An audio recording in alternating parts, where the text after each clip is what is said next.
So Dan, UFC's first event in Melbourne, you were the first Melburnian on the card. You are now the first Melburnian with a win in the UFC. Tell us about that. How does that feel? Feels awesome. I mean, to fight in the UFC is a massive deal. To fight in your hometown is a big deal. And then to fight in a stadium in your hometown in the UFC and win, it's made my year. It's awesome. I'm really happy. We saw when you were walking down, it looked like there was a lot of nerves. What was going through your mind? Was it hard making that walk down to the octagon? Look, as I said in the octagon, I'm a full-time athlete, but I run a gym and I rely on a lot of people to volunteer their time to help me. I haven't got a big professional team behind me, and to be able to come out and perform is very important to me. And coming out, that's expectation. I mean, I'm a competitive person. I've been competing my whole life, and that is a weight on your shoulders that you want to do well for those around you. But at least I got to go in there and actually show what I can do. And do some judo throws and actually put together a good MMA match. In my opinion, I'll have to watch back, but yeah, that's stressful. Simple as that. The big criticism on Dan Kelly has always been the striking. Great at grappling, great at judo, but when it comes to boxing, not as good. In this fight, there was some huge improvements in your boxing. You were very aggressive. You had that nice two that went straight down the middle. Tell us about the work that you did in your boxing. How much did you focus on it leading into this fight? Heaps.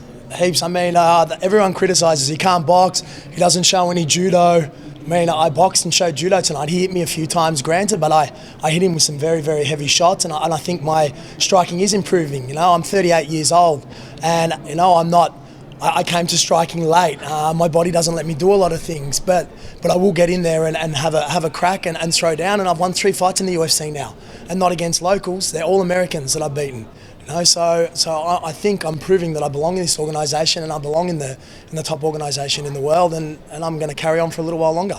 In the first round there, you took him down and you landed some really clean elbows, and it looked like the referee almost going to step in. How was it hard not to get discouraged by you not stopping the fight in the first? No, not at all.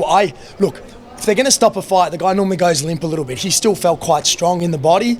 I was trying to soften him up with those blows, but I knew there was no chance I was going to stop the fight because he wasn't covering up that much, and he still felt strong in the body trying to get up. So I wasn't discouraged. I knew it was going to be a hard fight. I mean, we both come off losses. He's a proud kid, and he is a kid. He's 14 years younger than me, and I knew it was going to be hard the whole way through. I reckon I was close in that first round. I reckon I rocked him hard with the left hand, and also again in the third round, I reckon I was close with the head arm and close with the rear naked choke. I just couldn't quite finish him, which is disappointing in a way, but in the day, I mean, what do you guys think? Was it an entertaining fight? Yeah, absolutely. So then it's fine. I don't care. It was back and forth as well. Obviously, you won the first and third round. He might have won the second round. So going into that third round, did you think it was a draw going into that last round? Absolutely. And I was tired. I'll be honest with you, I was tired. But I actually put a good judo combination together to throw him down. An Osoto, foot sweep, Kosoto. And that's how I took him down in the third round. I'm glad I could string that together.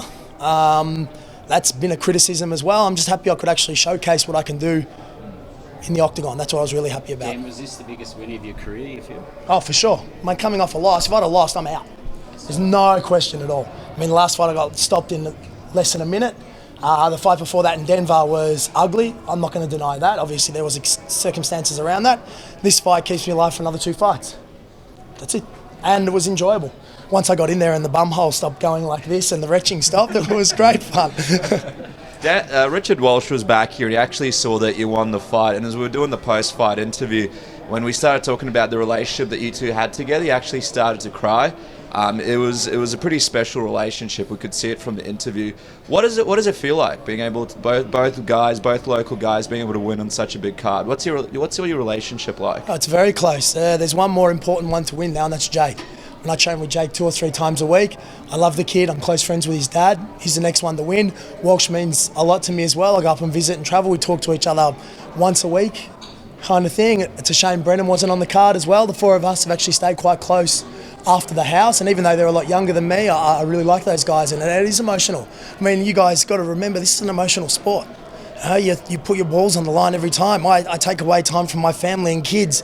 You're always kicking yourself leading up, going, I want to be a better dad. I want to do this for my family, and it's a lot of pressure. It's not just the whole circus thing around it. I mean, I take this very personally and very seriously. So, I mean, I might be a bit of a sook now, but that's the way I feel. Walsh said, what's next for your career? What do you want? Anybody you want to call out next? Not really. I want to take a week or so to get ready. I want to fight a couple of times next year and just keep evolving. I mean, I'm glad you guys said that my boxing's better. I work really, really hard on that. I work hard. It's not something I joke around with.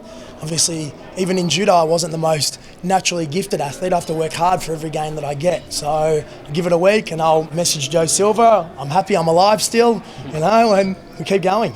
Richie said in the last time we interviewed him just earlier today that he doesn't particularly like fighting on international cards, much prefers fighting closer to home in Australia. Do you like fighting in overseas? Look, I fought in Denver earlier this year. I didn't know the rulings on strapping tape. As you can see, I'm taped up fairly heavily on my knee and ankles. I don't mind. It costs more, because you've got to take your corners over. It costs more to fight overseas. But look, I've just come from a crowd who's all behind me. I wouldn't mind going and fighting a local in another place and experiencing that as well. I mean, my whole judo career I was booed, except for when I fought in Sydney, so it's nothing new for me. I couldn't give a rat's ass, to be honest. We were talking to Mike Swick earlier in the week, and he mentioned that one of the reasons he retired is because he didn't have much time to spend with his family. Now that you're all done, what's the first thing you're going to do with your kids? What are your plans now? Kyrle Castle in Ballarat. We're going there next Sunday. That's what I'm like going to Disneyland. Yeah, it's like a medieval Disneyland. My kids love swords and stuff, so we're going to go up there.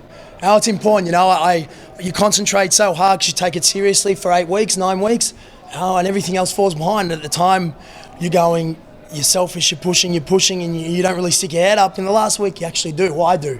And I go, shit, I'm doing this for my family, to set up a better life for my family, but at the same time, they sacrifice a lot for 2 months.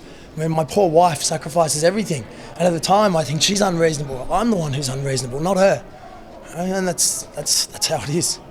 Yeah, you're 38 now. How much longer do you think you'll be in the sport for? So I've won 4 fights. I've had 4 fights now. My aim's 10. 10 fights in the UFC. That'll put me over 40. That'll be enough. We'll see how the body goes. Let's be honest though, I'd have lost this fight, I'm done. So I've extended by another 2, so that puts me to 6, I reckon. Well, we'll just see.